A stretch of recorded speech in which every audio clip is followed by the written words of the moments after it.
Order na, dalawang bishop dito sa Alba International. Congratulations. At muli pong luluhod yung dalawa at ipagpipray ni Bishop Rolly Trinidad. Lord po ito kayo humarap.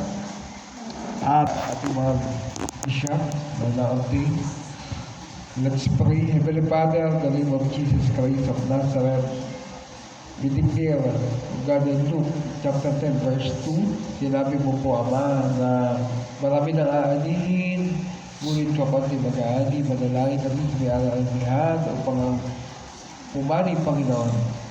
Heavenly Father, in the name of Jesus, salamat po sa anointing na pinagkalog mo sa bagong auntie na Bishop. Dalayan po namin ang kapangyarihan mo upang mag-alaga ng lupa, Panginoon, mula sa iyo, God. Salamat po, Ama, naniniwala kami, nananampalataya kami na mga ilang tingin at Panginoon isasamahan mo hanggang sa muli mong pagbabalik sa pangalan ni Jesus.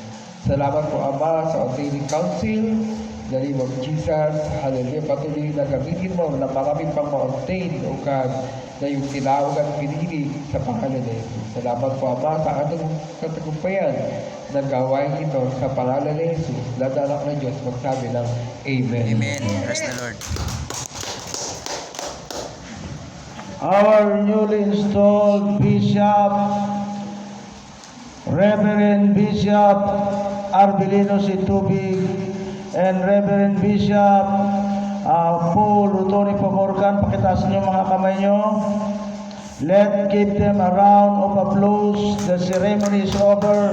Let us welcome and congratulate our ordained installed Bishop of the Salva International Church Inc. and Abby Inc. Okay. Pwede na po tayong tumayo para i-congratulate sila. Lumapit po kayo doon sa may hagdanan para doon kayo kamayan.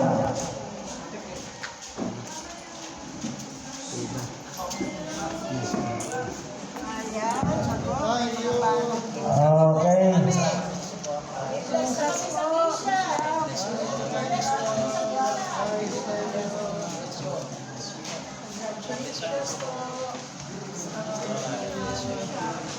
Congrats, Bishop.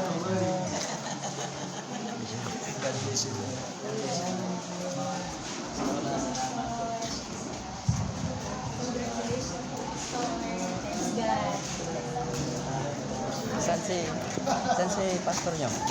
Ay, sinugod ko sa ospital kagabi po. Bakit? Sumakit po yung tagiliran niya nung pagkakit. Recipient ng blessing. Palakpakan po natin ang Diyos sa buhay. Hallelujah. Kaya lagi po natin ipag-pray yung pamilya na yan. Hallelujah. Praise the Lord. Meron din po tayong contact sa Mindanao. Yung